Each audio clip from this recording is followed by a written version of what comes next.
When the most feared mafia boss in the city vanished 20 years ago, he left behind a broken wife and two children who learned to live without him. He chose power, money, and another woman over the family that had stood beside him through blood and darkness. Now, on a freezing October night, he's back, not as the ruthless kingpin who once controlled everything, but as a dying man with nothing left but regrets. The woman he destroyed has built an empire of her own. The question is, will she let him through the door or leave him in the cold where he belongs? If you want to see how this story unfolds, stay with me until the end. Hit that like button and drop a comment with your city so I can see how far this story travels. The rain came down in sheets that October night, hammering against the windows of Vivian Cole's house like it was trying to break through. She stood in her kitchen, barefoot on the cold tile, staring at a cup of tea she'd forgotten to drink. The house was quiet. Too quiet. Her daughter Elena lived across town now, and her son Nico had his own place downtown. 20 years of raising them alone, and now the silence felt heavier than all those years of chaos combined. The doorbell rang. Vivian froze. Nobody came by this late. Not her kids, who always called first. Not her business partners, who knew better than to show up unannounced. She set the cup down and walked toward the door, her mind already running through possibilities. Deliveries, wrong address, some kid selling something. She opened it. The man standing on her doorstep looked like a ghost wearing someone else's clothes. Older, thinner. The sharp edges that used to define Roman DeLuca's face had gone soft, almost fragile. His hair, once jet black and slicked back with the kind of precision that screamed control, was now streaked with gray and falling loose around his temples. He wore an expensive coat, but it hung on him wrong, like he'd lost too much weight too fast. For 5 full seconds, Vivian couldn't speak. Her brain refused to process what her eyes were seeing. "Vivian," he said. His voice cracked on her name. She felt her hand tighten on the doorframe. 20 years. 20 years since she'd heard that voice say her name. 20 years since he'd walked out of this house and never looked back. "No," she said. "Please, I know I don't." "No." She started to close the door. Roman put his hand up, not touching the door but hovering there. "I'm dying." Vivian stopped. She hated herself for stopping, but she did. "I don't have anyone else," Roman said. His eyes, which used to cut through people like glass, looked hollow. "I don't have anywhere to go." "That's not my problem." "I know." The rain kept falling. Water dripped off the edge of the porch roof, splashing onto Roman's shoulder. He didn't move. Vivian stared at him, her chest tight with something that felt like rage and grief rolled into one suffocating knot. Part of her wanted to slam the door in his face and call the police. Part of her wanted to scream at him until her voice gave out. But what came out instead was worse. "Why now?" Roman's jaw worked like he was chewing on words he didn't want to say. "Because I'm out of time." "You were out of time 20 years ago. You just didn't care." "I cared," he said quietly. "I cared wrong." Vivian laughed, sharp and bitter. That's the understatement of the century. She should have shut the door. She knew that. Every logical part of her brain was screaming at her to end this before it went any further. But instead, she stepped back and let him in. Roman walked through the door slowly, like he wasn't sure the floor would hold him. He stood in the entryway, dripping rainwater onto the hardwood, and looked around the house like he was seeing it for the first time. Maybe he was. This wasn't the house they'd lived in together. Vivian had sold that place the year after he left, taken the money, and started over. "You've done well," Roman said. "Don't." "I just meant—" "I know what you meant. Don't do that. Don't stand in my house and act like you're proud of me." Roman nodded and went quiet. Vivian crossed her arms. "What kind of dying?" "Cancer, pancreatic, stage 4. She felt nothing, or maybe she felt too much and it all canceled out. "How long?" 6 months, maybe less." "And you came here because, what? You want me to feel sorry for you?" "No." "Then what?" Roman looked at her, and for the first time since he'd shown up, she saw something real in his face. Fear. Not the kind of fear that came from power or danger, but the kind that came from knowing you were about to run out of chances. "I want to ask for forgiveness," he said. Vivian felt her stomach twist. "You think you can show up here after 20 years and just, what? Say you're sorry and we call it even? No, I don't think that. Then what the hell are you doing here, Roman? He didn't answer right away. He stood there in the middle of her entryway, looking smaller than she'd ever seen him, and finally said, I don't know. I didn't know where else to go. Vivian wanted to hate him. She did hate him. But looking at him now, dying and desperate and pathetic, she couldn't summon the kind of hate that would let her throw him back out into the rain. And that made her angrier than anything else. Sit down, she said, nodding toward the living room. I'll make coffee. Roman moved toward the couch like he was afraid it might disappear if he didn't sit fast enough. Vivian went into the kitchen and started the coffee maker, her hands moving on autopilot while her mind raced. 20 years. She'd spent the first 5 of those years trying to hold herself together while raising 2 kids who kept asking when Daddy was coming home. She'd spent the next 5 building a business from nothing, working 18-hour days just to keep the lights on and food on the table. By year 10, she'd stopped thinking about Roman every day. By year 15, she'd stopped thinking about him at all, except on the hard nights when Elena came home crying about some boy who'd ghosted her, or when Nico got into fights at school because some kid said something about his absent father, and now he was back. She poured 2 cups of black coffee and carried them into the living room. Roman took his without a word. Vivian sat in the chair across from him, as far away as the room allowed. Start talking, she said. Roman wrapped both hands around the mug like he was trying to steal its warmth. I don't know where to start. How about the part where you left? He flinched. I thought I was building something. I thought if I could get bigger, stronger, more connected, I could give you everything, give the kids everything. We didn't need everything. We needed you. I know that now. Knowing it now doesn't fix anything. I know that too. Vivian leaned forward. You didn't leave because you were building something, Roman. You left because you got bored. You got restless. And then you met someone younger and shinier, and we stopped being exciting enough for you. Roman's face went gray. Her name was Isabel. I don't care what her name was. He stopped, cleared his throat. She left me 3 years ago, took half of what I had left and disappeared. Vivian felt a cold smile tug at her lips. Karma's a bitch. Yeah, it is. Where's all that power now? All those people who used to be scared of you? Where are they? Roman stared into his coffee. Gone. Most of them are dead or in prison. The ones who aren't don't want anything to do with me. So you came here. So I came here.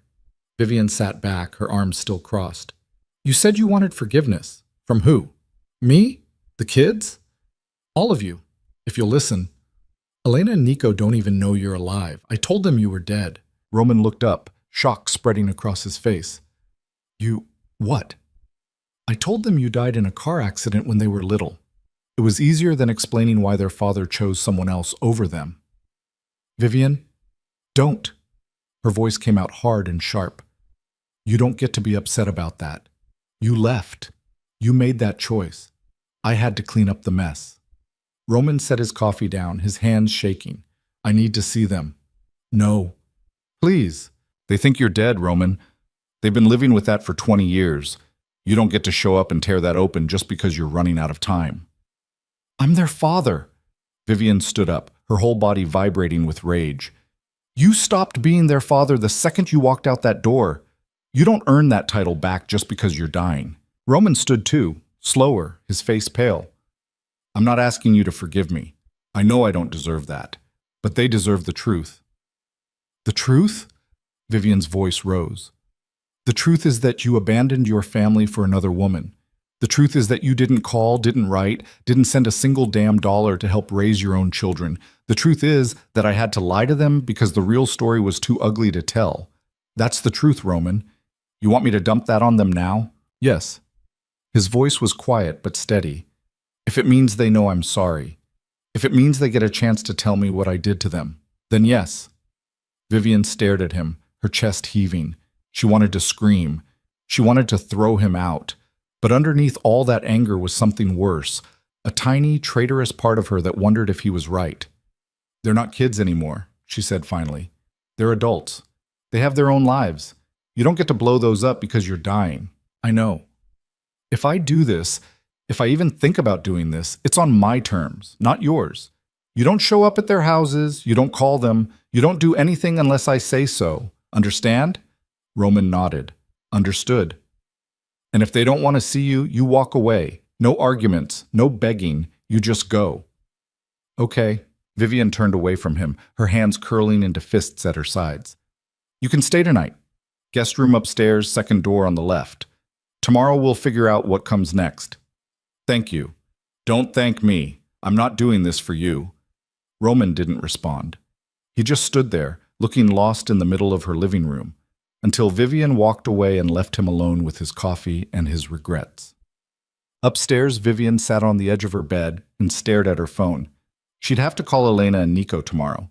She'd have to tell them the truth, that their father wasn't dead, that he'd been alive all this time, that he was here now asking for a second chance he didn't deserve. Her hands shook as she typed out a message to Elena, then deleted it.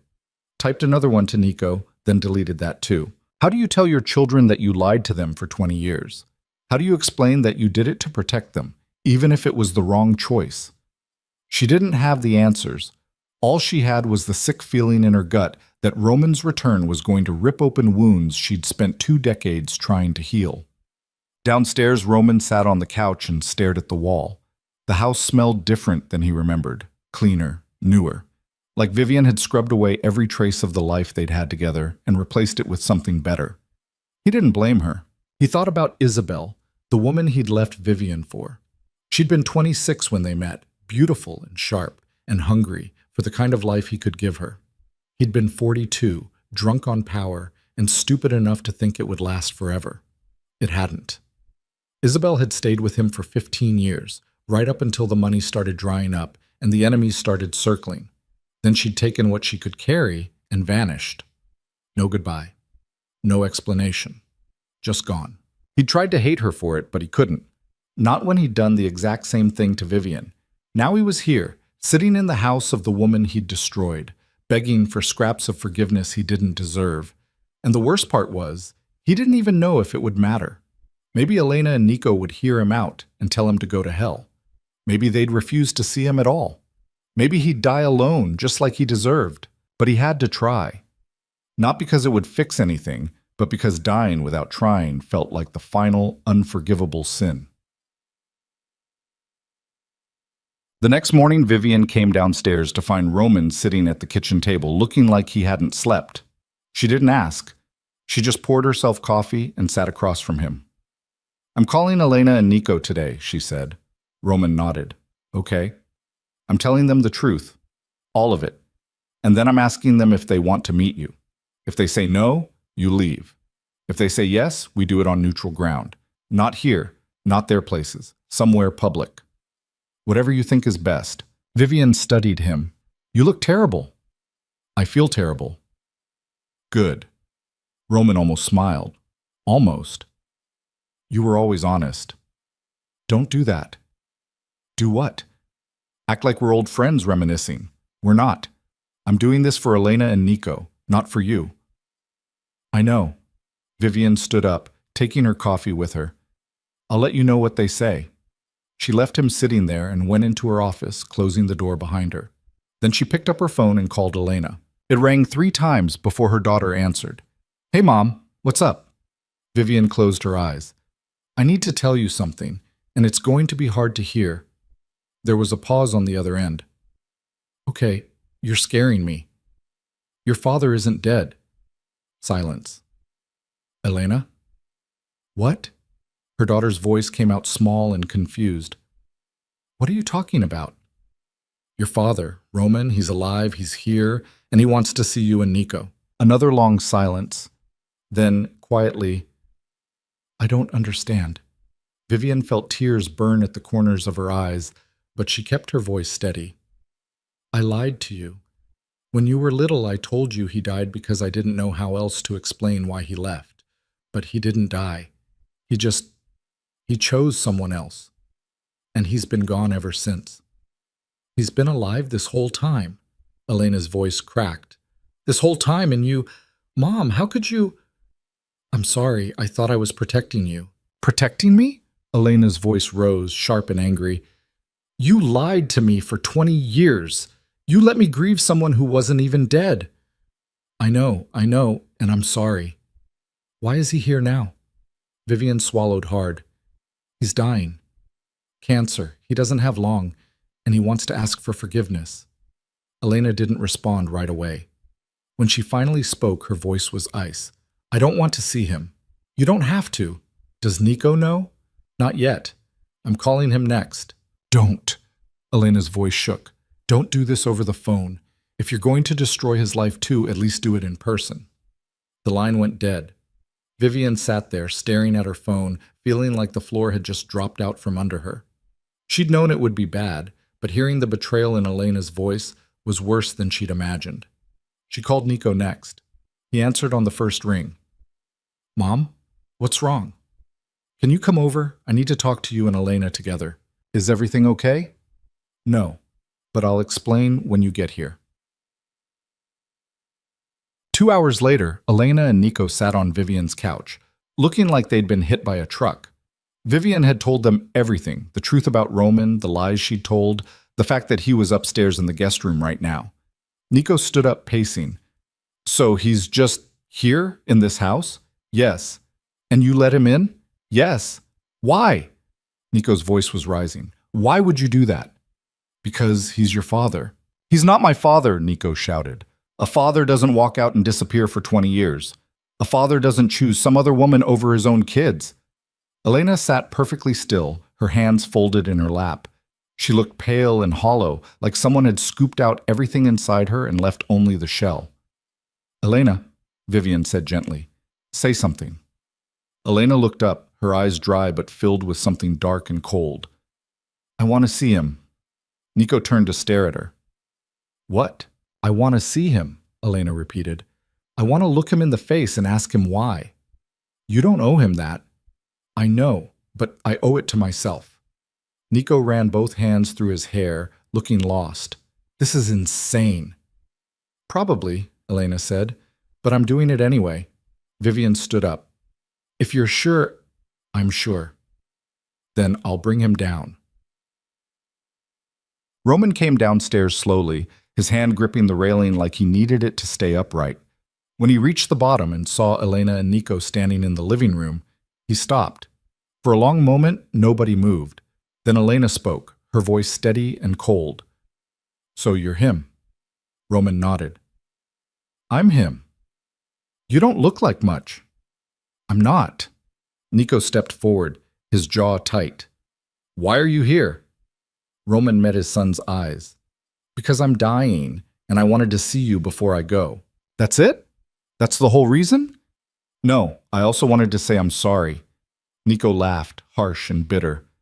You're sorry? 20 years, and that's what you've got? You're sorry? I know it's not enough. Damn right it's not enough. Nico's hands curled into fists. Do you have any idea what it was like growing up without you? Do you know how many times I got into fights because kids at school said my dad was dead and I was lying about it? Do you know how many nights I laid awake wondering what I did wrong to make you leave? Roman's face crumpled. Nothing. You didn't do anything wrong. Then why did you go? Because I was selfish. Because I thought power and money mattered more than you, and I was wrong. Elena moved forward now, standing beside Nico.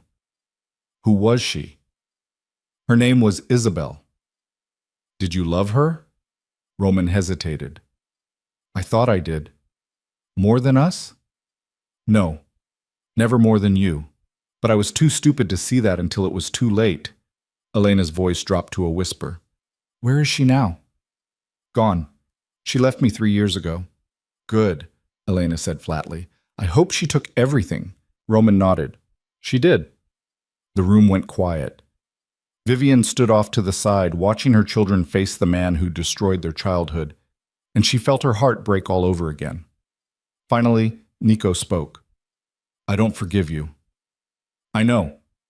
And I don't want you in my life. I understand. But, Nico's voice cracked, but I want to know why. I want to hear you say it, all of it, every reason you left, every lie you told yourself. I want to know what was so damn important that you threw us away for it. Roman looked at his son, and for the first time, tears started sliding down his face. Okay, I'll tell you everything. And he did. Roman stood in the middle of Vivian's living room, his hands hanging at his sides like he'd forgotten what to do with them. Nico stared at him with eyes that could cut steel, and Elena had gone so still she barely looked like she was breathing. Vivian stayed near the doorway, arms crossed, watching this whole thing unfold like a car crash she couldn't stop. Roman cleared his throat. I met Isabel at a fundraiser, one of those fancy charity things where rich people pretend to care about poor people for a night. She was working there, serving drinks, and He stopped, his jaw working. I noticed her. That's it? Nico's voice came out harsh. You noticed her? Let him finish, Elena said quietly.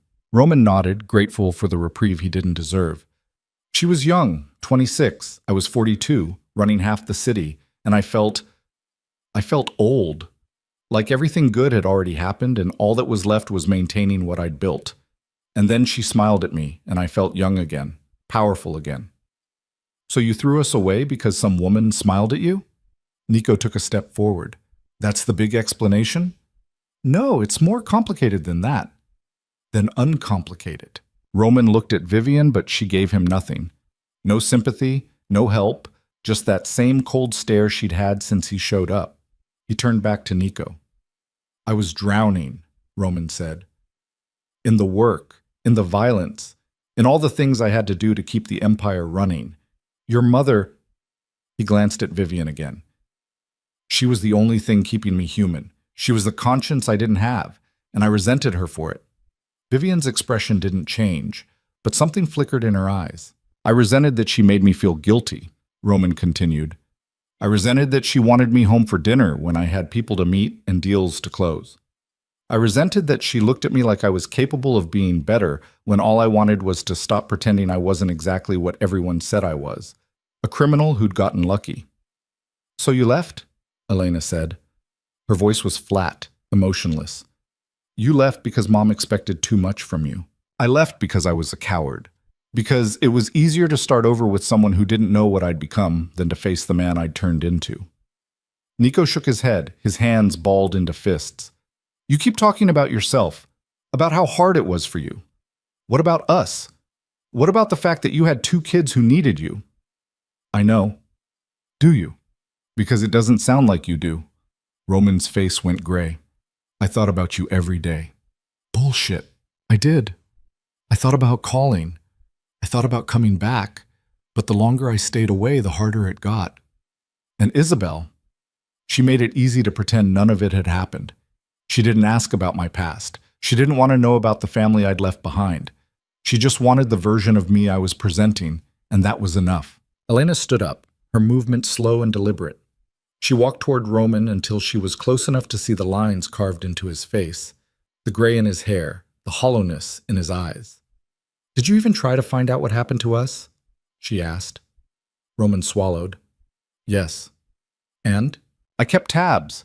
Through people I trusted.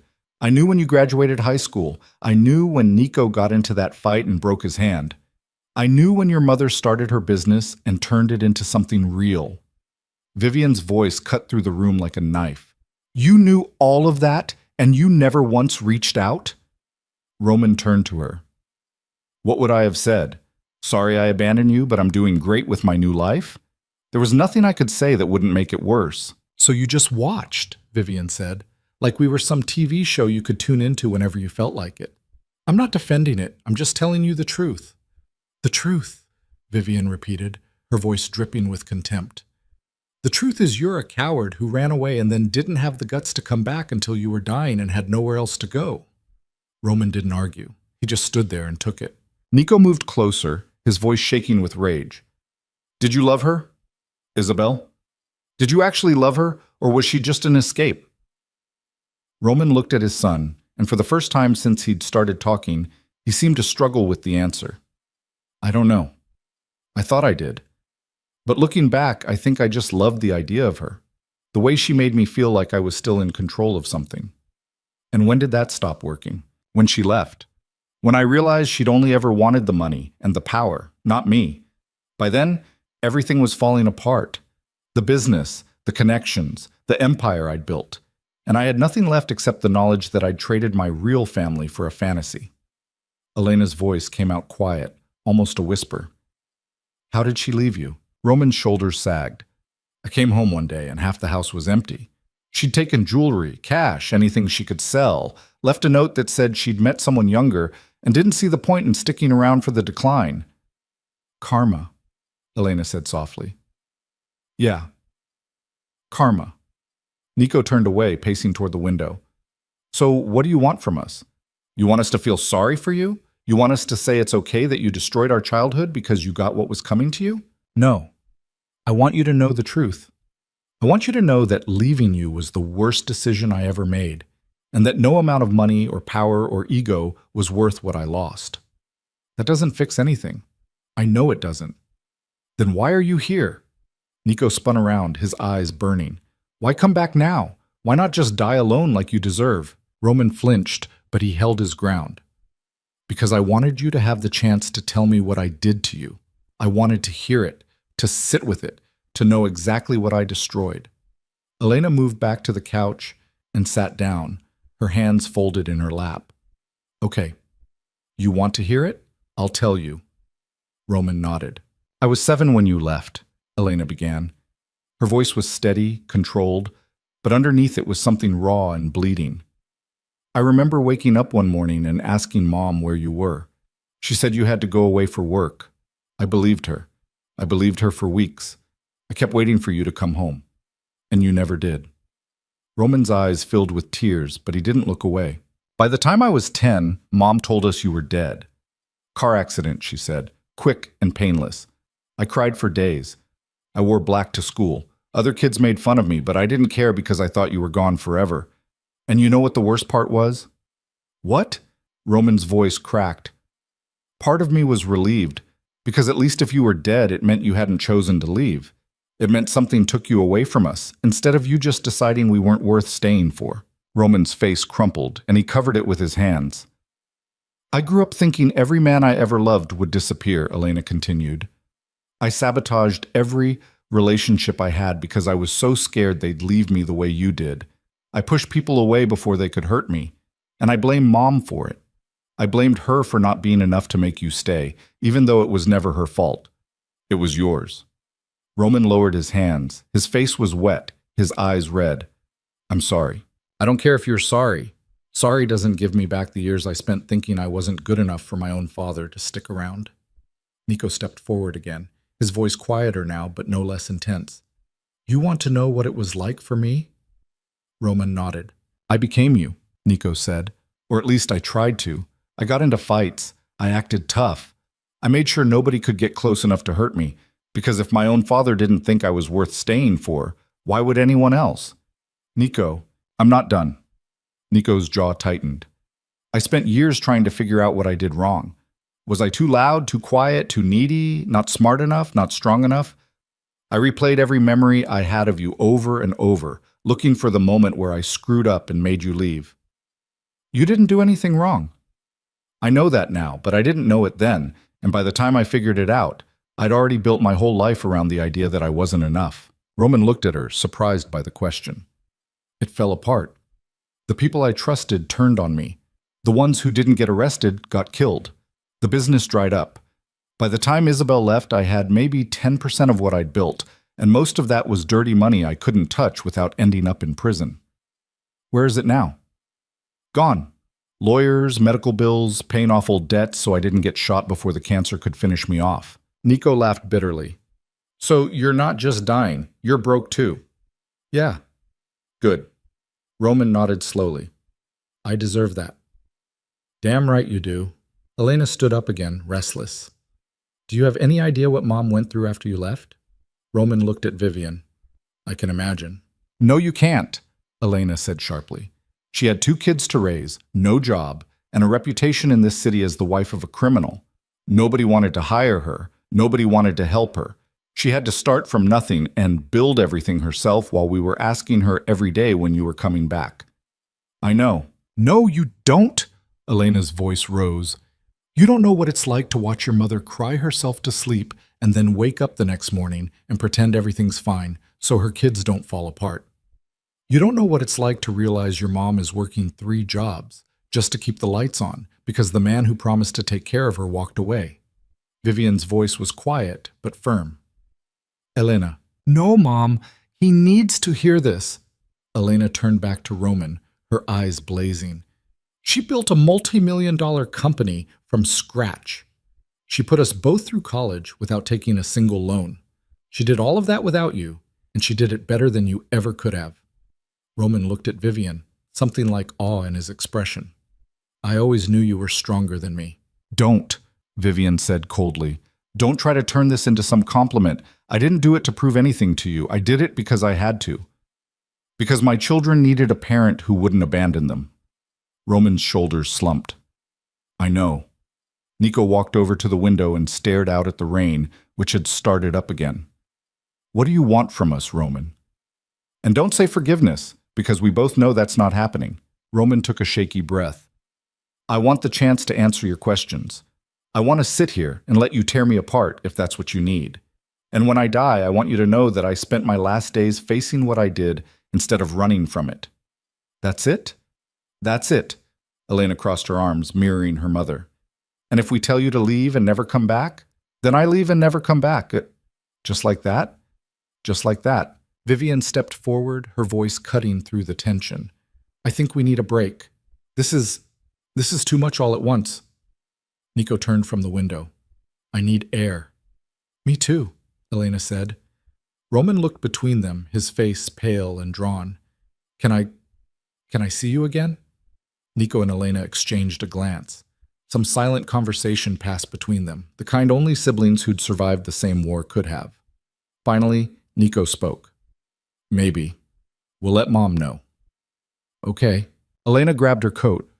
We're going to leave now, and you're going to stay here and think about everything we just said. I will. Good. They left without saying goodbye, the door closing behind them with a soft click that somehow felt louder than if they'd slammed it. Vivian watched them go, then turned to Roman. You're lucky they agreed to see you at all, she said. I know. Don't waste it. Roman nodded, looking smaller than ever. Vivian, don't. She held up a hand. Whatever you're about to say, I don't want to hear it. This isn't about me and you. This is about you and them. I know, but I need you to know I'm sorry for all of it. Vivian's expression didn't soften. Your apology doesn't mean anything to me, Roman. It's 20 years too late and about $1 million short. I'm not asking you to forgive me. Good, because I won't. She left him standing there and went upstairs. Roman heard her footsteps cross the floor above him, heard a door close. He stood alone in the living room, surrounded by the ghosts of the life he'd thrown away. And for the first time in 20 years, he let himself really feel it. The weight of what he'd done crashed over him like a wave, and he sank onto the couch, his head in his hands, sobbing in a way he hadn't since he was a child. Outside, Elena and Nico sat in Elena's car, neither of them moving. The rain hammered against the windshield, blurring the world beyond into shapes and shadows. I can't believe Mom lied to us, Nico said finally. Elena stared straight ahead. She was trying to protect us. By making us think he was dead? Would you have rather known the truth? That he chose someone else over us? Nico didn't answer right away. When he did, his voice was rough. I don't know. Me neither. They sat in silence for a while, the rain filling the space between them. I hate him, Nico said. Me too. But part of me... He stopped, his hands gripping the steering wheel even though the car wasn't moving. Part of me is glad he's here, because now I can tell him exactly what he did to us. Elena nodded. I know what you mean. Do you think we'll regret it, seeing him? Probably. But I think we'd regret it more if we didn't. Nico turned to look at her. When did you get so smart? Elena smiled, but it didn't reach her eyes. I've been faking it my whole life. Yeah, me too. They sat there for another few minutes, then Nico started the car. You want to get a drink? I want to get several drinks. Good, because I'm buying. They pulled out of the driveway and drove off into the rain, leaving Vivian's house and everything inside it behind. Back inside, Vivian lay on her bed, staring at the ceiling. She felt hollowed out, like someone had reached inside her chest and scooped out everything that mattered. She'd spent 20 years building walls around the hurt Roman had caused, and now he'd shown up and torn them all down in a single night. Her phone buzzed, a text from Elena. "We're okay. Or we will be. Love you, Mom." Vivian felt tears slide down her temples and into her hair. She texted back, "Love you too, both of you." She set the phone down and closed her eyes, but she didn't sleep. Downstairs, she could hear Roman moving around, the creak of floorboards under his weight. Part of her wanted to go down there and throw him out. Part of her wanted to scream at him until her voice gave out.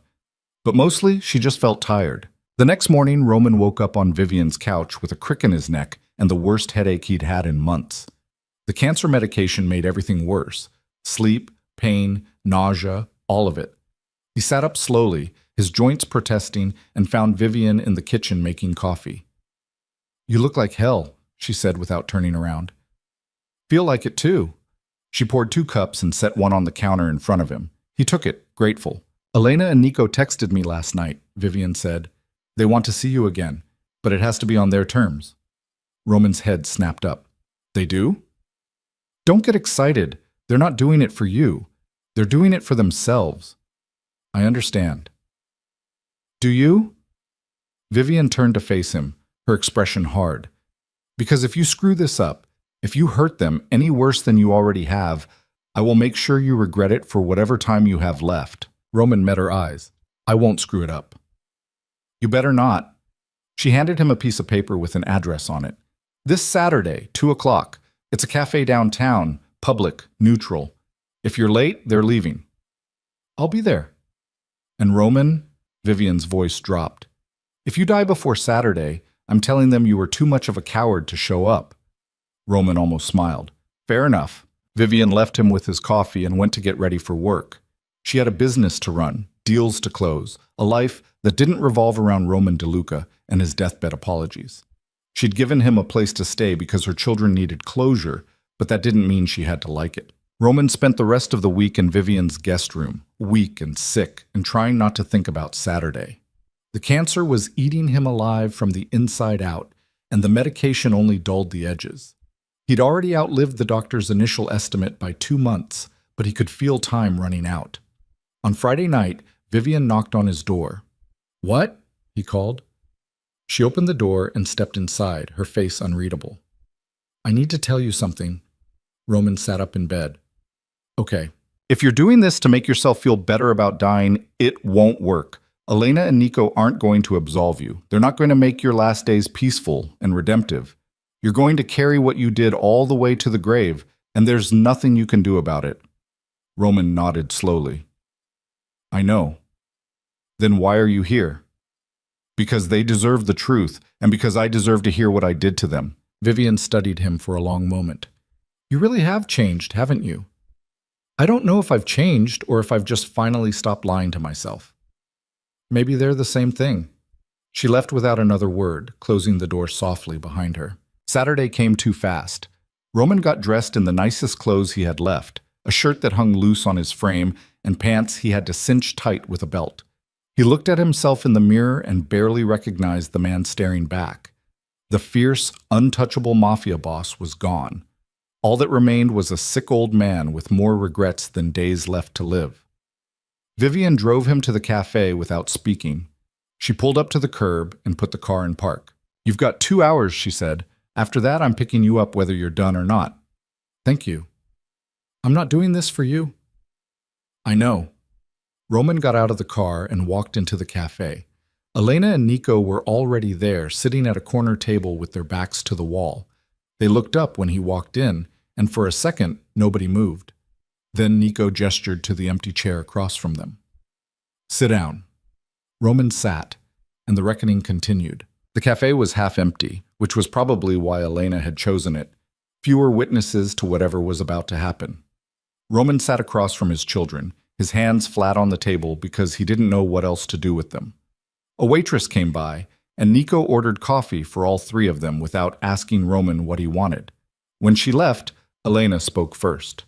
"We have questions." "Okay, and you're going to answer them. All of them. No deflecting, no excuses, no making yourself sound better than you were." Roman nodded. "I'll tell you the truth." Nico leaned back in his chair, his arms crossed. "Start with the day you left. What happened that morning?" Roman swallowed hard. I woke up early. You were both still asleep.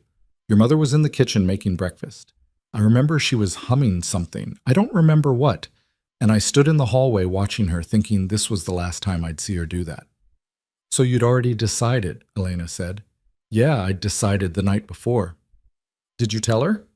No, I waited until you two were at school. Then I packed a bag, left a note, and walked out. Nico's jaw tightened. What did the note say? It said I was leaving, that I'd met someone else, that I'd send money for you and the kids. Did you? Elena asked. Send money? Roman looked down at his hands. For the first 6 months, then Isabel told me I was being stupid, that Vivian would be fine, that I needed to cut ties completely if I wanted to move on. And you listened to her? Yeah, I listened to her. The waitress came back with their coffee. Nobody touched it. She lingered for a second, reading the tension in the air, then hurried away. Elena picked up her cup and held it between her hands without drinking. Did you ever think about coming back? In those first few months, did you ever regret it? Roman met her eyes. Every day. Then why didn't you? Because I was ashamed, and because the longer I stayed away, the easier it was to pretend I'd made the right choice. That's not an answer, Nico said sharply. That's an excuse. You're right. The real answer is that I was a coward. I didn't want to face what I'd done, so I kept running. Elena set her cup down carefully, like she was afraid if she moved too fast, she'd throw it. Tell us about Isabel. What was so special about her that she was worth destroying your family? Roman looked up at the ceiling, then back at his daughter. She was beautiful, young. She laughed at my jokes and made me feel like I was the most important person in the room. Your mother, He stopped, reconsidered. Your mother knew me too well. She saw all the ugly parts I tried to hide. Isabel didn't ask questions. She just took what I gave her and acted like it was enough. So she was easy, Elena said flatly. Yeah, she was easy. Nico leaned forward, his voice low and dangerous. Did you love Mom? Ever? Yes. More than I knew how to handle. That's a cop-out. Maybe, but it's true. I loved your mother so much it scared me. She made me want to be better, and I hated that because being better meant admitting I wasn't good enough. With Isabel, I could be exactly who I was, and she didn't care. Elena's voice went cold. You mean she didn't care that you were a criminal? She cared about what the money could buy. She didn't care how I got it. And Mom did. Your mother cared about everything, about me, about you two, about the kind of man I was becoming, and I couldn't stand it. Nico stood up abruptly, his chair scraping against the floor. People at nearby tables looked over. He didn't care. I need a minute. He walked out of the cafe, and through the window Roman watched him pace on the sidewalk, his hands running through his hair. Elena stayed seated, her face unreadable. He's going to break something if he doesn't calm down, she said. Should I? No, stay here. Roman nodded. They sat in silence, the space between them thick with everything unsaid. After a minute, Elena spoke again. What was it like, living with her? Lonely. Elena raised an eyebrow. You left your family for her and you were lonely? She didn't know me. Not really. She knew the version of me I showed her, but that wasn't real. It was just a performance. And after a while, I got tired of performing. But you stayed. I stayed because leaving her would have meant admitting I'd made a mistake, and I wasn't ready to do that. So you wasted 15 years of your life on a lie. Yeah, I did. Nico came back inside, his face flushed but calmer. He sat down and picked up his coffee, taking a long drink. Okay, I'm good. You sure? Elena asked. No, but we're doing this anyway. He turned to Roman. Tell me about the business, the criminal stuff. What exactly were you doing that was so important you couldn't be a father? Roman shifted in his seat. A lot of things. Started with loan sharking, moved into protection rackets, then drugs, then real estate. By the time I left, I was running operations in 4 states and pulling in more money than I knew what to do with. And Mom knew? She knew some of it. I kept her out of the worst parts, but yeah, she knew. Did she help you? In the beginning, yeah. She was good with numbers, good at making things look legitimate on paper. But after you two were born, she wanted out. She wanted me to go straight, find something legal, build a real life. And you didn't want to, Elena said. I didn't know how. The business was all I had. Without it, I was just some guy who'd gotten lucky. And I was terrified of being ordinary. Nico laughed bitterly. So you chose crime over your kids because you were afraid of being boring. When you say it like that, it sounds stupid. That's because it is stupid. Roman didn't argue. He just sat there and took it. Elena leaned forward. What happened when it all fell apart? When did you realize you'd lost everything? Roman's face went gray. About 3 years ago. I had a partner, a guy I'd worked with for 10 years. He got busted on a weapons charge and decided to cut a deal. Gave up names, locations, everything. The feds started closing in, and everyone I'd trusted either disappeared or turned on me. And Isabel? She saw which way the wind was blowing and got out. Took about $500,000 in cash and jewelry and vanished. I haven't heard from her since. Good, Elena said. I hope she's miserable. She's probably not. She was smart enough to get out before it all burned down. Nico drummed his fingers on the table. So you lost the money, lost the power, lost the woman you threw us away for, and then what? Then I got sick. Started feeling tired all the time, losing weight, couldn't keep food down.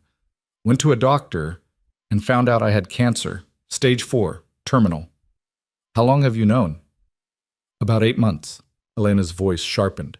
And you waited 8 months to come find us? I didn't think I had the right. You didn't. You still don't. But at least you could have been honest from the start instead of waiting until you were desperate. Roman nodded slowly. You're right. They sat in silence again. The waitress came back, refilled their coffee cups, and left without saying a word. The cafe was filling up now, the lunch rush starting. People laughed and talked around them, completely unaware of the family tearing itself apart in the corner. Nico spoke next, his voice quieter than before. What was the worst thing you ever did? In the business, I mean. Roman looked at him for a long moment. You really want to know? Yeah, I had a guy killed. He'd stolen from me a lot of money, and he thought he could get away with it, so I had him taken care of. Elena's face went pale. You killed someone? I didn't pull the trigger, but I gave the order, so yeah, I killed him. Nico stared at him. How old were we? You were 9. Elena was 11. Jesus Christ, Elena whispered. There were other things too. People I hurt, families I destroyed. I'm not going to sit here and pretend I was some misunderstood anti-hero. I was a criminal, a bad one. And a lot of people suffered because of me. Nico pushed his coffee away like it was making him sick. And you came home to us after doing that. You sat at the dinner table and acted like everything was normal. Yeah. How? I told myself I was protecting you, that everything I did was to make sure you had a good life. But that was a lie. I did it because I liked the power. I liked being feared. And I was good at compartmentalizing. Elena stood up this time, her hands shaking. I need air. She walked out and Nico followed her.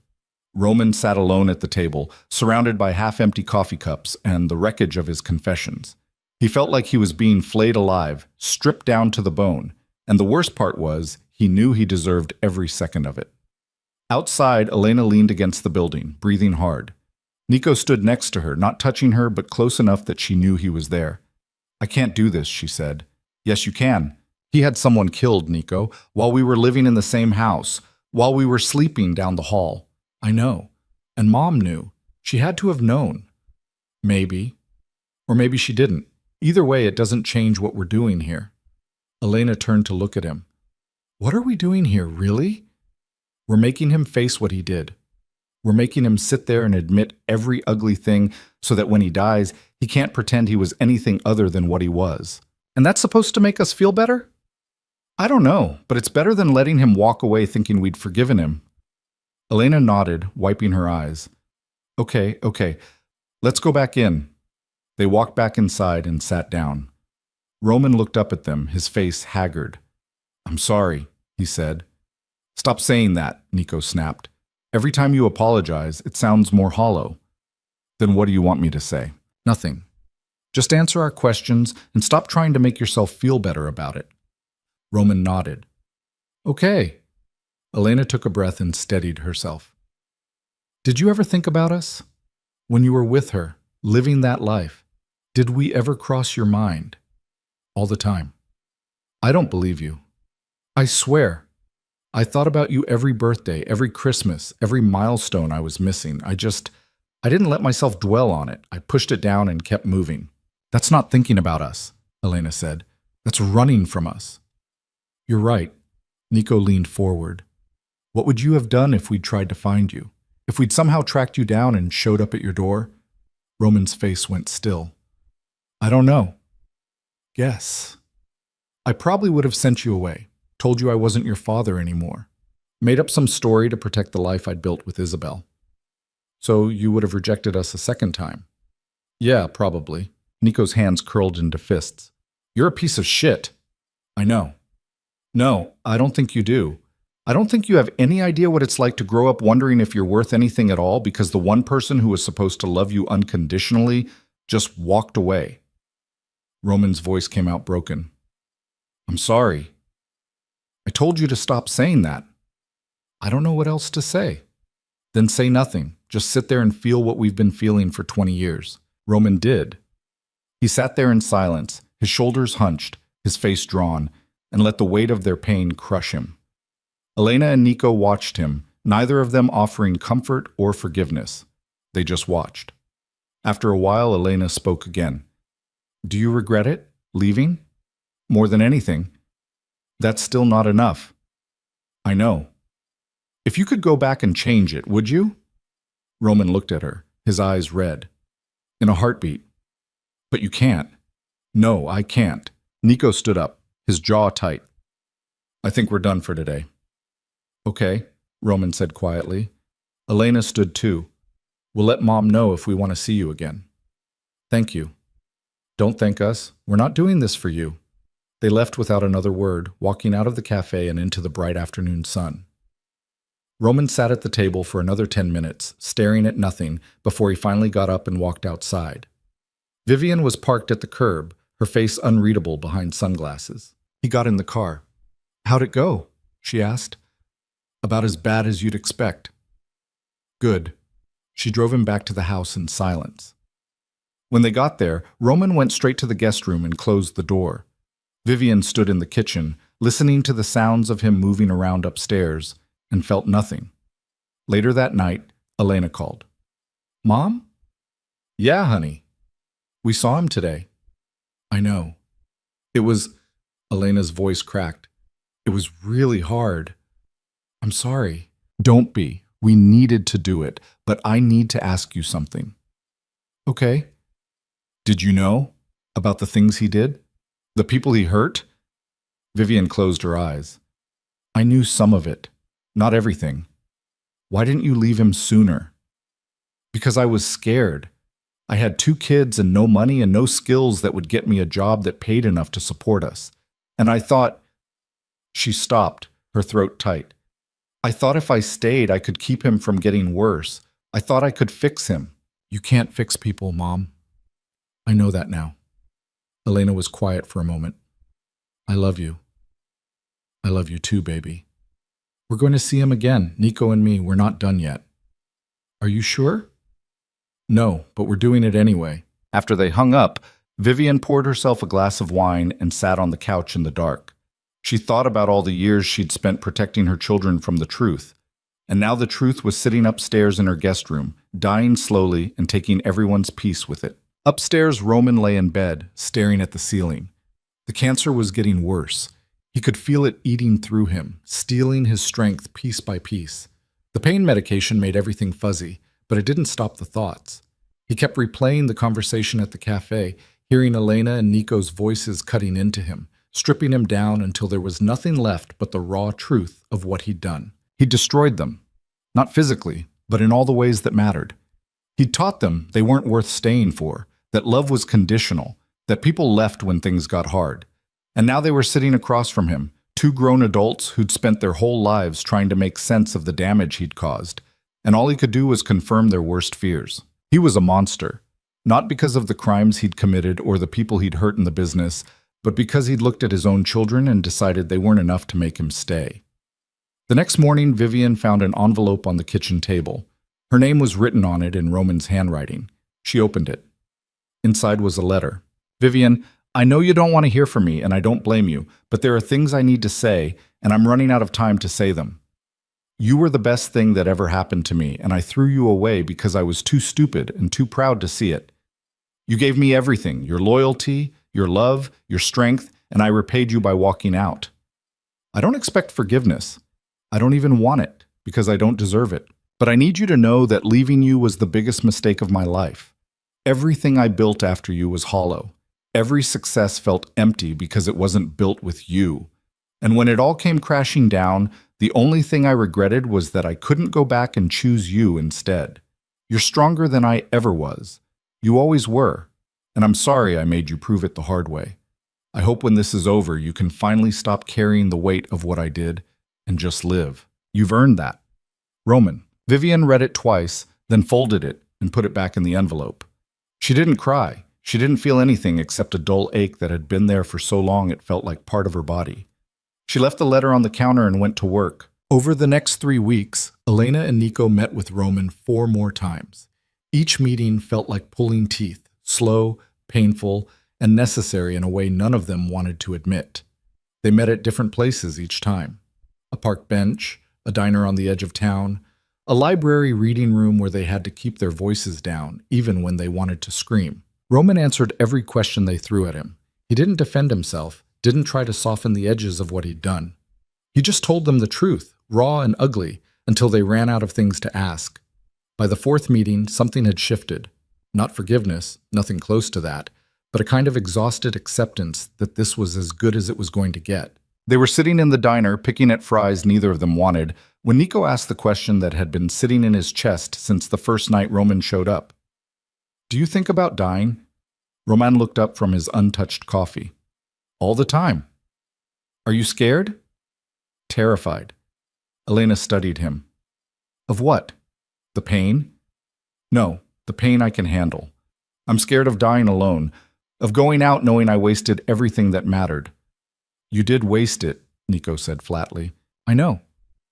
So what do you want from us?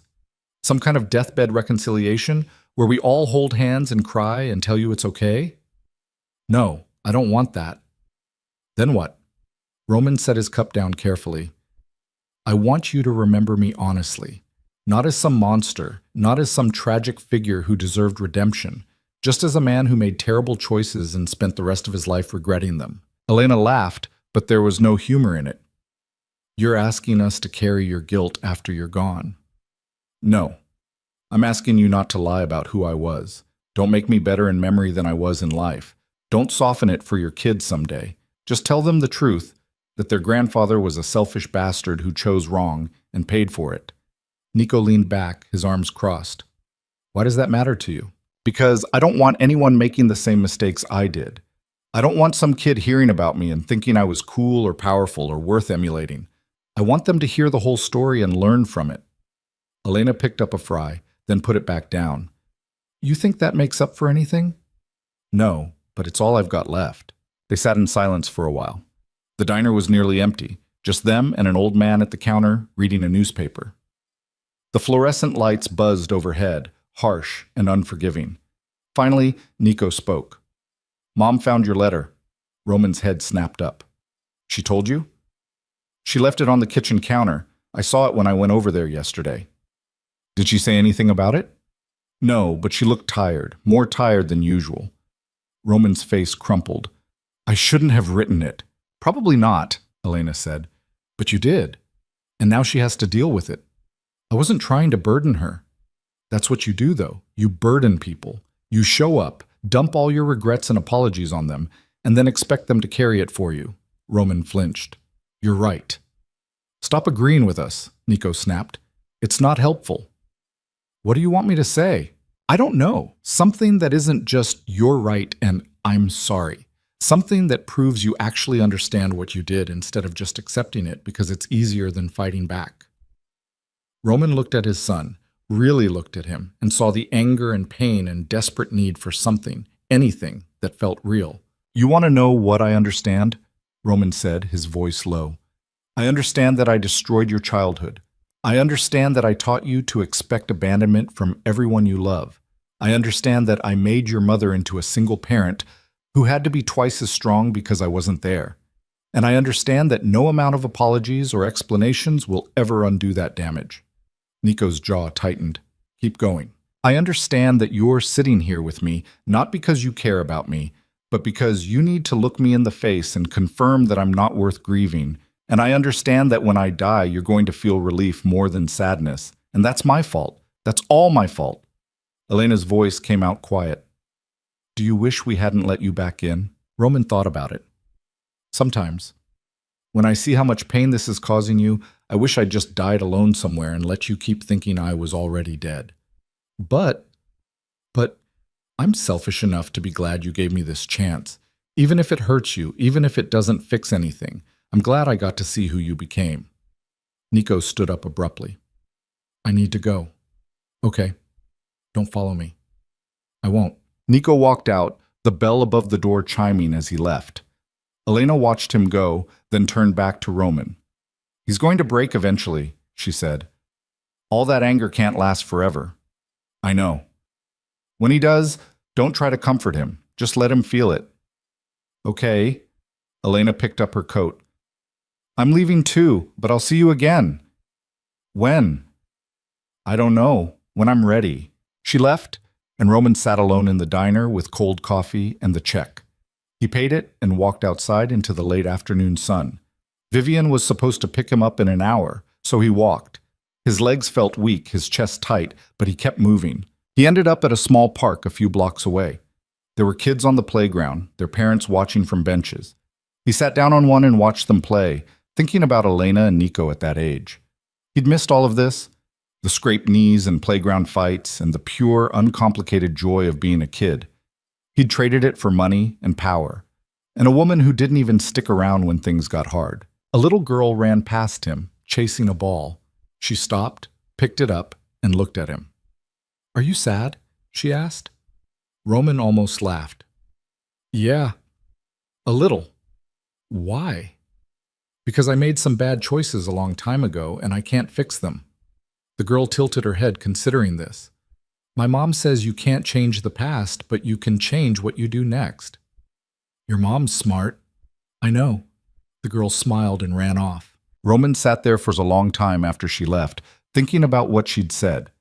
He couldn't change the past, but he could change what he did next. The problem was, he didn't have much next left. When Vivian picked him up, she didn't ask how it went. She just drove him home in silence, and Roman was grateful for it. That night he started writing. Not a letter this time, but a record. He wrote down everything. The crimes he'd committed, the people he'd hurt, the deals he'd made. He wrote about Isabel and the 15 years he'd wasted with her. He wrote about Vivian and the family he'd destroyed. He wrote until his hand cramped and his eyes burned, and then he kept writing. When he was done, he had 30 pages of confessions. He put them in an envelope, sealed it, and wrote Elena and Nico's names on the front.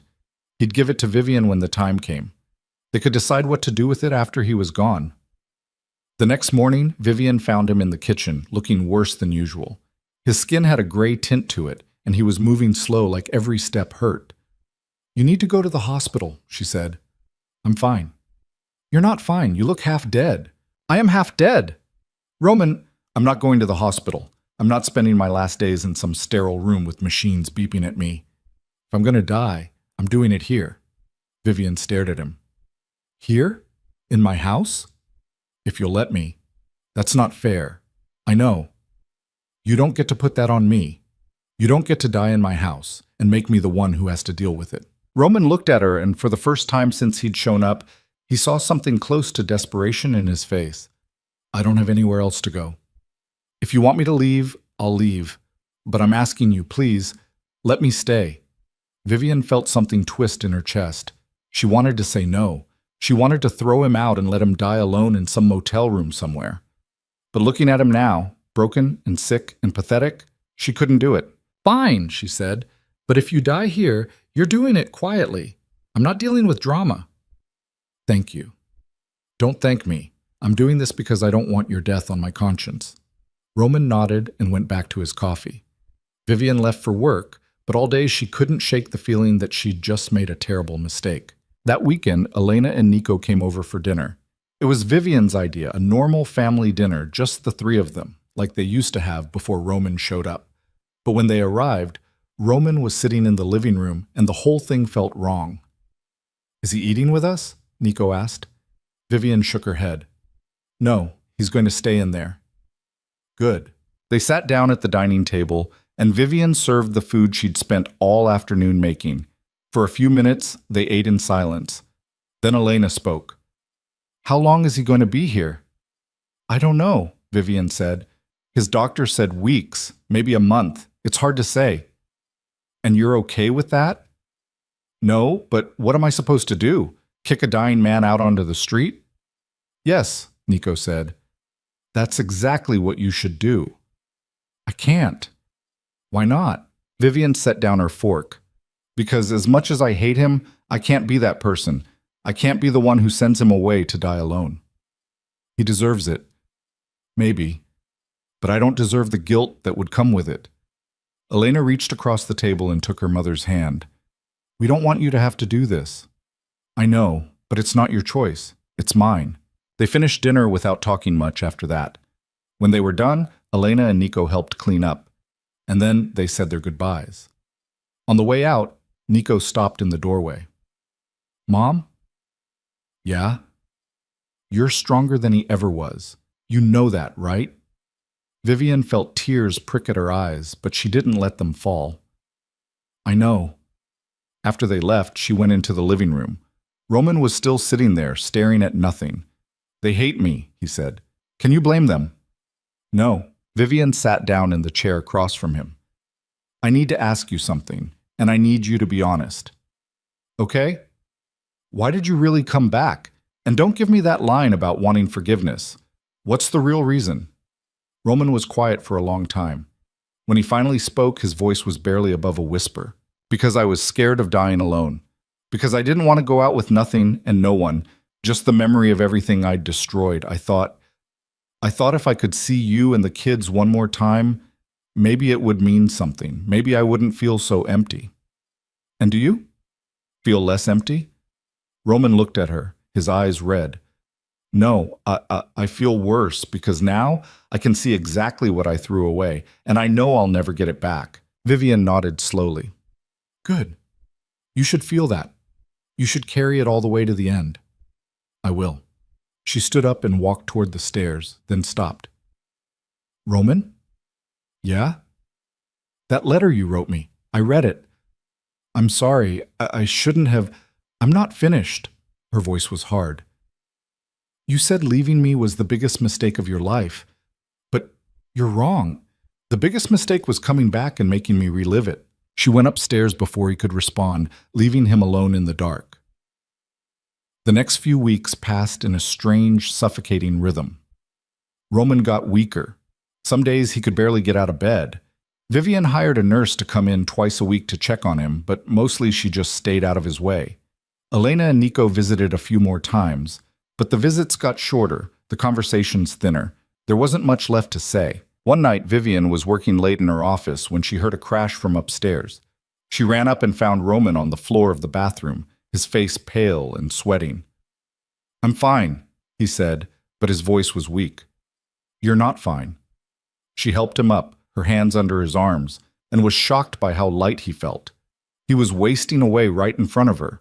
She got him back to bed and sat on the edge of it, her hands shaking. You need to go to the hospital. No. Roman, you're dying.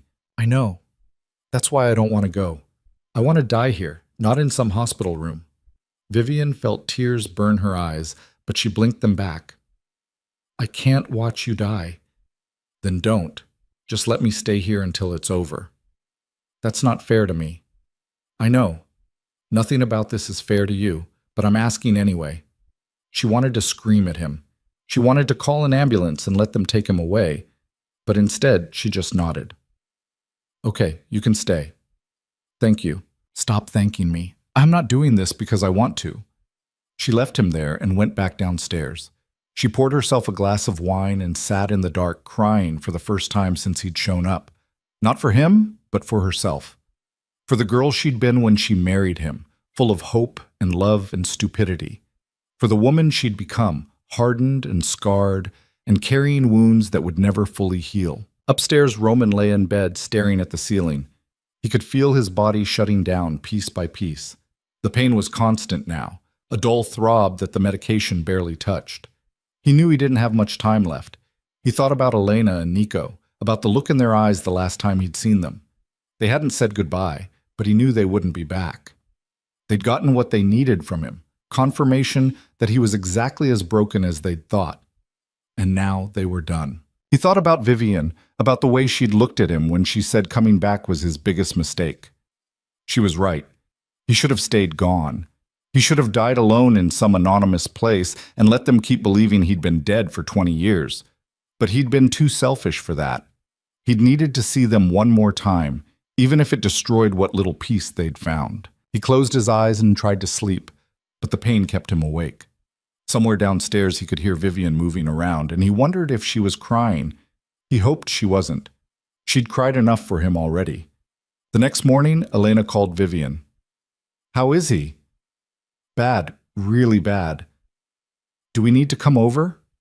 Vivian hesitated. "I don't know. Do you want to?" Elena was quiet for a moment. "No, I don't think I do." "Okay." "Is that terrible?" "No, honey. It's honest. What about you? Are you okay?" Vivian looked up at the ceiling, toward the room where Roman was dying. "I will be. Eventually." They talked for a few more minutes, and then Elena hung up. Vivian sat at the kitchen table, her coffee going cold, and tried to figure out how she'd ended up here, playing nurse to the man who'd destroyed her life. She didn't have an answer. That night, Roman called her upstairs. She found him sitting up in bed, looking more alert than he had in days. "I need to give you something," he said. He handed her the envelope with Elena and Nico's names on it. "What is this?" "Everything I did, everyone I hurt, all of it written down. I want you to give it to them after I'm gone." Vivian stared at the envelope. "Why?" "Because they deserve the whole truth, not just the parts I was willing to say out loud." "You think this is going to help them?" "No, but I think they need it anyway." Vivian took the envelope and set it on the dresser. "Anything else?" Roman looked at her for a long moment. "I wish I could go back and choose you. Every single time, I wish I could choose you." Vivian's face didn't change. "But you didn't." "No, I didn't." She left him there and went back downstairs, the envelope heavy in her hands. She set it on her desk and tried not to think about what was inside. Roman died 3 days later. Vivian found him in the morning. She'd brought him tea, like she'd been doing every day for the past 2 weeks, and when she opened the door, she knew immediately that he was gone. The room was too quiet, too still. Roman lay on his back, his eyes closed, his hands folded on his chest like he'd arranged himself that way on purpose. She set the tea down on the nightstand and stood there for a minute just looking at him. He looked smaller in death than he had in life, like dying had taken the last bit of presence he'd had left. She didn't cry, she just stood there, feeling nothing except a dull sense of finality. She called Elena first. "Mom?" "He's gone." There was a long pause. "When?" "Sometime last night. I found him this morning." Another pause. "Are you okay?" "I don't know yet." "Do you need me to come over?" "Not yet. I need to make some calls first. I'll let you know." "Okay? I love you, Mom." "I love you too." Vivian hung up and called Nico next. The conversation was shorter, quieter. Nico didn't ask if she was okay. He just said he'd come by later and hung up. Then she called the nurse, who called the doctor, who sent someone to confirm what Vivian already knew. Roman DeLuca was dead. The man who'd ruled half the city with fear and money and violence had died in a guest bedroom in his ex-wife's house, alone except for the woman he'd destroyed. The irony wasn't lost on Vivian. By the time Elena and Nico arrived, the body had been taken away. The guest room was empty, the bed stripped, the window open to air out the smell of sickness and death. Vivian was in the kitchen, sitting at the table with a cup of coffee she hadn't touched. Elena sat down next to her. "How are you holding up?"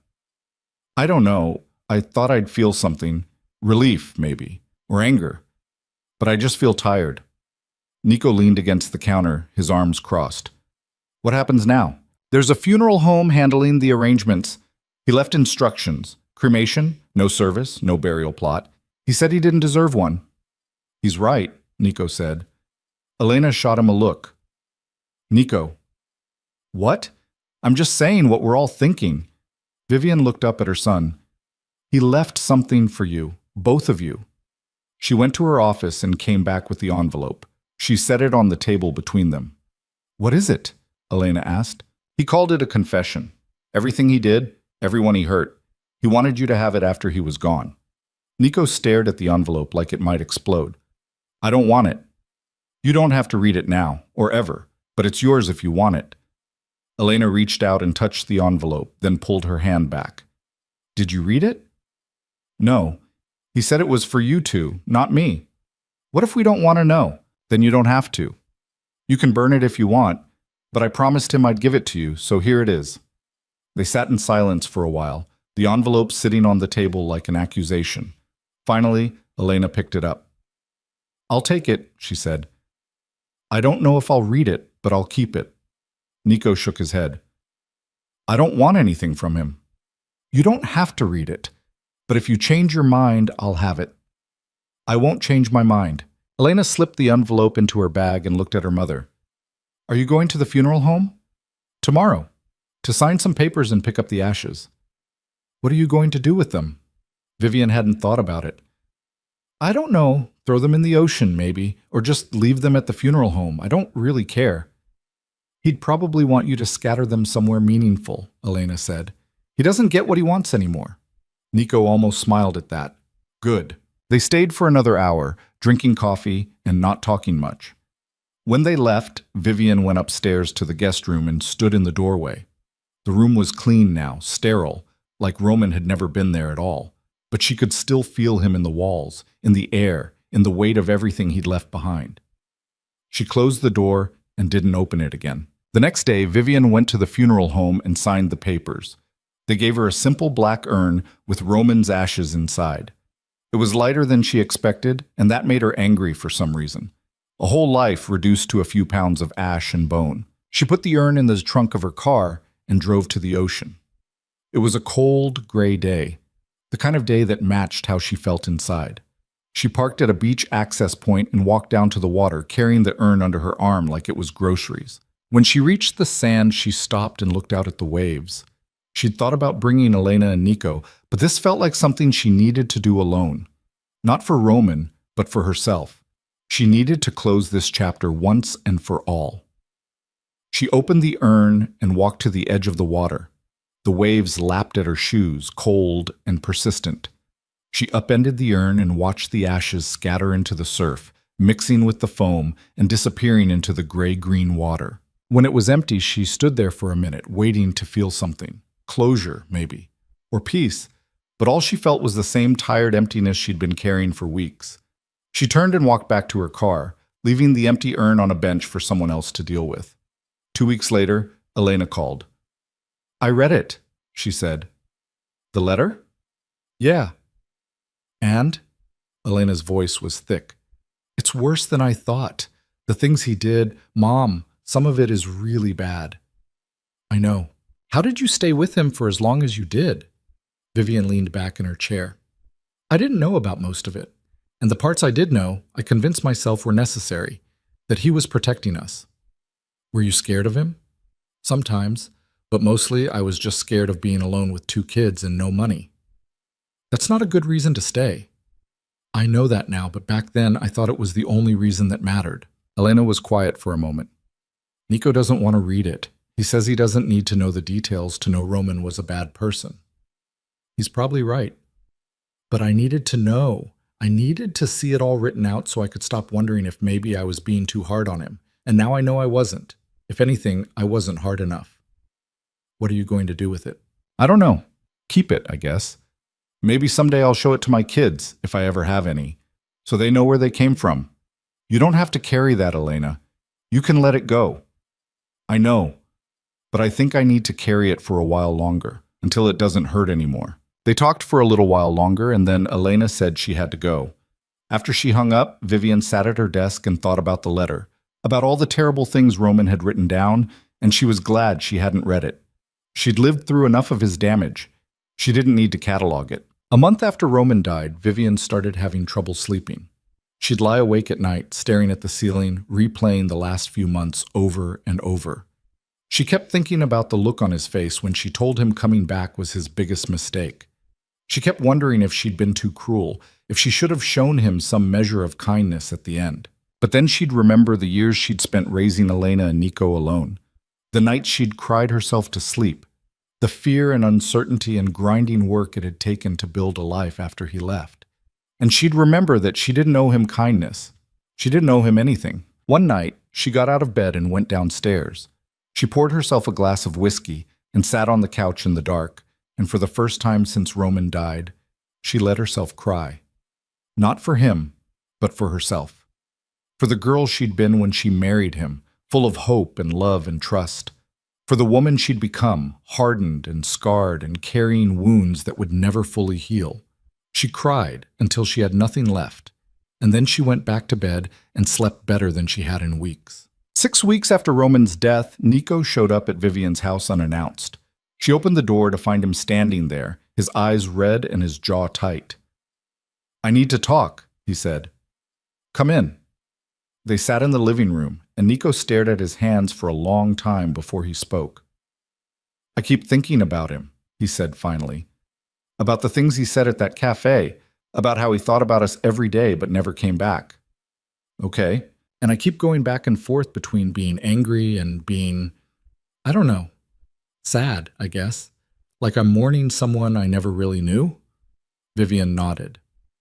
"That's normal." "Is it? Because it feels messed up. Why should I mourn him? He didn't deserve it." "You're not mourning him. You're mourning the father you should have had, the one who stayed." Nico's face crumpled, and he covered it with his hands. "I hate that he still has this power over me. I hate that he's dead, and I'm still thinking about him." Vivian moved to sit beside him, putting her arm around his shoulders. "It's going to take time. There's no timeline for this kind of thing." "How long did it take you?" "I'm still working on it." Nico looked at her, his eyes wet. "Does it get easier?" "Yeah, it does. Not all at once, but gradually. One day you'll realize you haven't thought about him in a week, then a month, then longer." "What if I don't want to forget him? What if forgetting him means he wins?" "He doesn't win either way, Nico. You're here. You're building a life. That's what matters." Nico nodded slowly, wiping his eyes. "I met someone." Vivian smiled. "Yeah? Her name's Sarah. She's really different from anyone I've dated before. She's patient. She doesn't take my crap, but she also doesn't push me. And I keep waiting for her to leave." "Have you told her about Roman?" "Some of it. She knows he wasn't around. She doesn't know the whole story yet." "You should tell her. When you're ready." "What if it scares her off?" "Then she's not the right person. But I don't think it will." Nico stayed for another hour, and when he left, he looked lighter somehow. Like talking about it had loosened something that had been wound too tight. 3 months after Roman's death, Elena got engaged. She called Vivian from a restaurant, her voice bright and breathless. "Mom, he proposed." Vivian felt something loosen in her chest. "That's wonderful, honey. I'm so happy for you. His name is Marcus. I've been seeing him for about a year. I know I should have introduced you sooner, but I wanted to be sure first." "It's okay. I understand." "I want you to meet him. Can we come over this weekend?" "Of course." That Saturday, Elena showed up with Marcus, a tall man with kind eyes and an easy smile. He shook Vivian's hand and looked her in the eye when he spoke, and Vivian liked him immediately. Over dinner, Marcus told stories that made Elena laugh, and Vivian watched the way her daughter leaned into him, comfortable and happy. At one point, Elena excused herself to the bathroom, and Marcus turned to Vivian. "I know about her father," he said quietly, "what he did. Elena told me everything." Vivian nodded. "And you're still here." "Of course. What her father did doesn't define who she is." "You'd be surprised how many people don't see it that way." Marcus met her eyes. "I'm not those people. I'm in this for the long haul. I'm not going anywhere." Vivian felt tears prick at her eyes, but she blinked them back. "Good. Because if you hurt her, I will make you regret it." Marcus smiled. "I believe you, and I respect that." When Elena came back, Vivian looked at her daughter and saw something she hadn't seen in years. Hope. Real, unguarded hope that things could be good and stay good. 6 months after Roman's death, Vivian decided to sell the house. It had too many ghosts in it, too many memories she didn't want to carry anymore. She bought a smaller place across town, something clean and modern with no history except what she'd built there herself. Elena and Nico helped her move, along with Marcus and Sarah. Together, they packed up 20 years of Vivian's life and moved it into a future that had nothing to do with Roman DeLuca. When they were done, they ordered pizza and sat on the floor of Vivian's new living room, exhausted and sweaty and laughing about something stupid Marcus had said. And in that moment, Vivian felt something she hadn't felt in longer than she could remember. Peace. Not the kind of peace that came from forgiveness or closure or any of the things people said you were supposed to find after trauma. Just the quiet, steady peace of knowing she'd survived. That she'd taken the worst thing that had ever happened to her and turned it into something that couldn't destroy her. A year after Roman's death, Vivian started thinking about what came next. She had a business that was doing well, investments that would keep her comfortable for the rest of her life, and 2 children who were building their own futures. But she felt restless, like there was something else she was supposed to be doing. One night she was reading the news and came across a story about a woman who'd escaped an abusive relationship with her 3 kids and nowhere to go. The woman had ended up in a shelter that was overcrowded and underfunded, and the story detailed how hard it was to find support when you were trying to start over with nothing. Vivian read the article twice, and by the time she finished, she knew what she needed to do. She called Elena the next morning. "I'm starting a foundation," she said. "What kind of foundation?" "For women and kids leaving bad situations. Housing, legal support, job training, counseling. Everything I wished I'd had when your father left." Elena was quiet for a moment. "Mom, that's amazing. I want you and Nico to help, if you're interested." "Of course I'm interested. What do you need?" Over the next 6 months, Vivian, Elena, and Nico built the Second Chances Foundation from the ground up. Nico handled the legal side, making sure everything was structured correctly. Elena ran fundraising events and brought in donors. And Vivian poured her money and her time and her heart into creating something that would help people who were where she'd been, scared and alone and trying to figure out how to survive. The foundation opened 18 months after Roman's death. At the opening event, Vivian stood in front of a room full of donors and community leaders and people who'd already been helped by the foundation's programs. And she told them the truth. "I started this foundation because I know what it's like to feel trapped," she said. "I know what it's like to wake up one day and realize the person you trusted most in the world has destroyed everything you built together. And I know what it's like to have to start over from nothing, with 2 kids depending on you and no idea how you're going to make it work." She paused, looking out at the crowd. "But I also know what it's like to survive, to take that pain and that fear and turn it into something stronger. And I want to make sure that other people have the support they need to do the same thing, because no one should have to do it alone." The room erupted in applause, and Vivian stepped down from the podium. Elena and Nico were waiting for her, and they wrapped her in a hug that felt like coming home. 2 years after Roman's death, Elena got married. It was a small ceremony in a garden, just family and close friends. Vivian walked her daughter down the aisle, and when the officiant asked who gave this woman to be married, Vivian said, "I do," and meant it with every cell in her body. She'd given Elena everything, her strength, her resilience, her refusal to quit even when things got hard. And watching her daughter marry a man who looked at her like she hung the moon, Vivian knew it had been worth it. Every sleepless night, every sacrifice, every moment of doubt, it had all been worth it to see Elena standing there, whole and happy and unbroken. At the reception, Nico gave a toast. He stood up, his glass raised, and looked at his sister. "Elena's always been the strong one," he said, "the one who kept it together when everything was falling apart. And I used to think that was just who she was, naturally tough, naturally resilient. But I realized something recently. She's strong because she had to be. Because Mom taught her how. And because she refused to let the people who hurt her define what she deserved." He turned to look at Vivian. "Mom, you gave us everything. You showed us what it looks like to survive something that should have broken you and come out the other side stronger. And I don't say this enough, but thank you. For not giving up. For not letting him destroy what we could become." Vivian felt tears slide down her face, but she didn't wipe them away. She just nodded, her throat too tight to speak. Nico raised his glass. To Elena and Marcus, and to second chances, and to the people who stick around when it gets hard. Everyone drank, and the party went on. But Vivian stepped outside for a minute, needing air and space and quiet. She stood in the garden where Elena had just gotten married, looking up at the stars, and thought about Roman. She didn't miss him. She didn't forgive him. But she also didn't hate him anymore. He'd been a broken man who'd made terrible choices, and he'd paid for them. And now he was gone, and she was here, surrounded by the family she'd built from the ashes of what he'd destroyed. 3 years after Roman's death, Nico and Sarah had a baby, a little girl they named June after Vivian's mother. When Vivian held her granddaughter for the first time, she felt something crack open inside her chest. Not pain, but the opposite. Like something that had been locked up tight for decades was finally allowed to breathe. "She's perfect," Vivian whispered. Nico smiled, tired but happy. "Yeah, she is." "Are you scared?" Vivian asked, "about being a father?" Nico looked at his daughter, his expression serious. "Terrified. But I know what not to do, at least. And that's a start." Vivian touched his cheek. "You're going to be a great father, because you know what it feels like to need one." Nico's eyes filled with tears, but he didn't look away. "I'm not going to be like him." "I know you won't." And she did know. She could see it in the way Nico looked at June, the way he held her like she was made of glass and gold. He was already a better father than Roman had ever been, just by showing up. Sarah came over and put her arm around Nico's waist.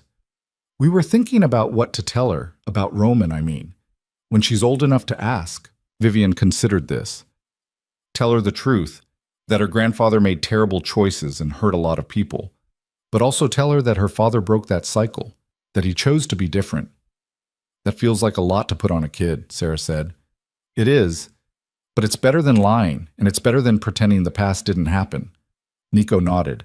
"We'll figure it out when the time comes." 4 years after Roman's death, Elena had a son. She named him Leo, and when Vivian asked if the name meant anything, Elena just shrugged. "I like lions," she said. "They're strong, and Leo sounds like someone who won't take crap from anyone." Vivian laughed. "He's going to fit right in with this family then." Elena looked at her mother, her expression soft. "Do you ever think about him? Roman?" "Sometimes, not often." "Do you regret letting him stay at the end?" Vivian thought about it. "No, I regret a lot of things, but not that. It was the right thing to do, even if it was hard." "Do you think we should tell them?" Elena nodded toward Leo, sleeping in her arms. "The kids, I mean, about their grandfather?" "That's up to you. But if you do, tell them the truth. Don't make him better than he was, and don't make him worse. Just tell them he was a man who made terrible choices and spent the rest of his life regretting them. What if they ask why you stayed with him? Tell them I didn't know how to leave, and that by the time I figured it out, I had 2 kids to protect, and that became more important than anything else." Elena nodded slowly. "That's a good answer. It's the only answer I have." 5 years after Roman's death, the Second Chances Foundation had helped over 300 families.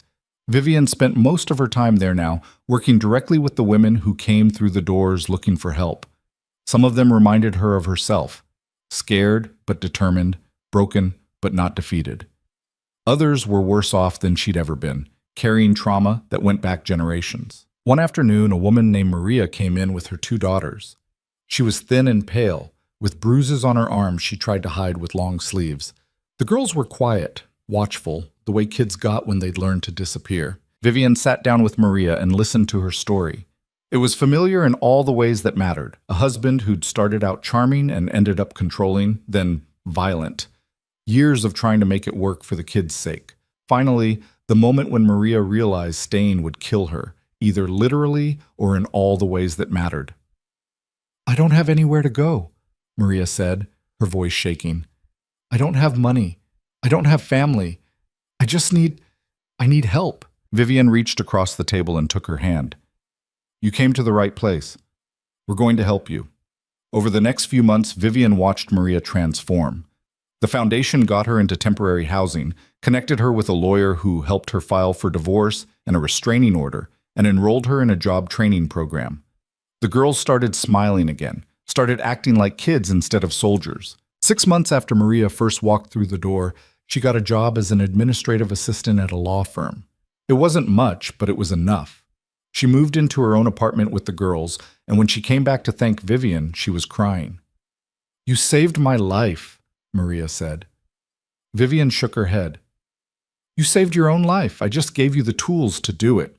I don't know how to repay you." "You don't have to. Just pay it forward. When you're stable and strong, help someone else who's where you were." Maria nodded, still crying. "I will. I promise." After she left, Vivian sat in her office and thought about Roman, about how his choices had led her here, to this moment, helping people he would have either ignored or exploited. There was something satisfying about that, about taking the worst thing he'd ever done to her and turning it into something that saved other people. 7 years after Roman's death, Vivian woke up one morning and realized she was happy. Not the kind of happy that came from achieving something or checking off a goal, but the quiet, steady happy that came from being at peace with who she was and what she'd built. She had a business that was thriving. She had a foundation that was changing lives. She had 2 children who'd grown into remarkable adults and 2 grandchildren who lit up her world.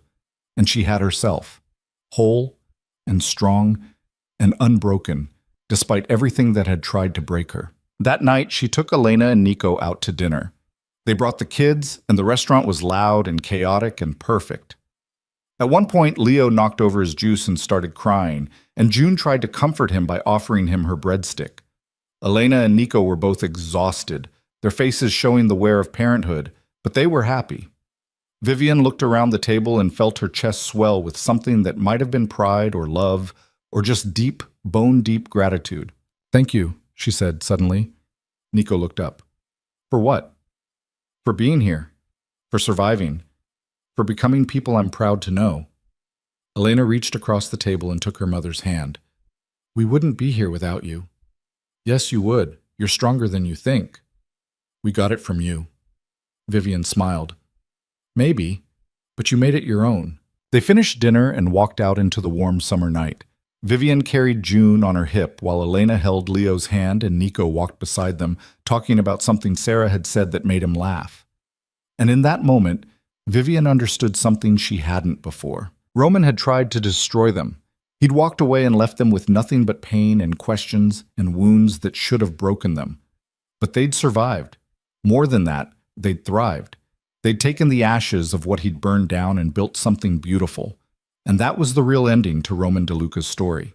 Not his deathbed apologies or his desperate attempts at redemption, but the family he'd left behind, strong and whole and completely, utterly done with him. 10 years after Roman died, Vivian sat in her office at the foundation and looked at a photo on her desk. It was from Elena's wedding, all of them together, smiling in the garden. She studied the faces in the photo, the joy and love and hard-won peace, and she thought about how far they'd come. There was a knock on her door, and Vivian looked up to see a young woman standing there, her eyes red and her hands shaking. "Are you Vivian Cole?" the woman asked. "I am. I need help. I heard you help women who need to leave." Vivian stood up and gestured to the chair across from her desk. "Sit down. Tell me what's going on." The woman sat, and as she started talking, Vivian listened. This was the work now. Not dwelling on the past, not holding on to anger or hurt, but helping people who needed what she'd needed all those years ago. Roman DeLuca had been a mafia boss, a feared man, someone who'd controlled half the city with violence and money. But in the end, none of that mattered. He died alone, broken, and full of regrets. And the family he'd destroyed had gone on without him, building lives that had nothing to do with his legacy. That was the lesson Vivian had learned, the one she tried to pass on to every person who walked through the foundation's doors. You don't have to be defined by the worst thing that happened to you. You don't have to carry someone else's damage forever. You can survive. You can rebuild. And you can come out the other side stronger than you ever thought possible. The woman across from her was still talking, telling her story through tears, and Vivian listened with the full weight of her attention. Because she knew what it felt like to be where this woman was. She knew the fear and the shame and the desperate hope that somewhere, somehow, there was a way out. And she was that way out. Not because she was perfect or had all the answers, but because she'd survived and learned and refused to let her pain be wasted. When the woman finished talking, Vivian leaned forward and looked her in the eye. "You did the right thing by coming here," she said, "and I'm going to help you. We're going to figure this out together." The woman's face crumpled with relief, and Vivian reached across the desk to squeeze her hand. That night, after the woman left with a plan and a place to stay, and the first real hope she'd had in years, Vivian sat alone in her office and thought about Roman one last time. She let herself remember the boy she'd fallen in love with, before the money and the power and the choices that destroyed them both. She let herself remember what it felt like to believe in him, to trust him, to think they'd build something together that would last. And then she let him go. She closed her eyes and took a deep breath, and when she opened them again, she felt lighter. The weight she'd been carrying for so long, the anger, the hurt, the desperate need to understand why he'd done what he did, finally lifted. It didn't matter anymore. Roman was gone, and she was still here. Still fighting, still building, still refusing to let the worst moment of her life define the rest of it. She picked up her phone and sent a text to Elena and Nico. "Love you both. Proud of who you've become." Elena responded first. "Love you too, Mom. We're proud of you." Then Nico. "Back at you. You're the strongest person I know." Vivian smiled and set her phone down. She looked around her office, the walls covered with photos of families the foundation had helped, the awards they'd won, the letters from people thanking her for saving their lives. This was her legacy. Not Roman's empire built on fear and violence, but her kingdom built on compassion and second chances. And it was better than anything Roman had ever created because it actually helped people instead of destroying them. She stood up, turned off the lights, and locked the office behind her. Tomorrow, there would be more work to do, more people to help, more lives to rebuild. But tonight, she was going home to her quiet house, her clean space, her life that finally felt like it belonged to her. Roman DeLuca's story was over. He'd lived as a king and died as a cautionary tale, a reminder that power without humanity was worthless, that fear was no substitute for love, and that abandoning your family in pursuit of something shinier would always end in regret. But Vivian Cole's story was still being written, and every chapter she added was proof that you could survive the unsurvivable, that you could take the broken pieces of your life and build something stronger, and that the people who stayed and fought and refused to give up were always more powerful than the ones who ran away. She drove home through the quiet streets, past the places where Roman had once held court, past the buildings and businesses that had forgotten his name. The city had moved on, just like she had. And somewhere in the dark water of the ocean, where she'd scattered his ashes, Roman DeLuca had become exactly what he deserved to be. Nothing but dust and memory, and a lesson learned the hard way. Vivian parked in her driveway and sat in the car for a moment, looking at her house with its warm lights and quiet promise of peace. This was what winning looked like. Not revenge or forgiveness or some grand moment of clarity, but simply surviving and building something better. She got out of the car, walked to her front door, and stepped inside. And that was the end of Roman's hold on her life, and the beginning of everything that came after.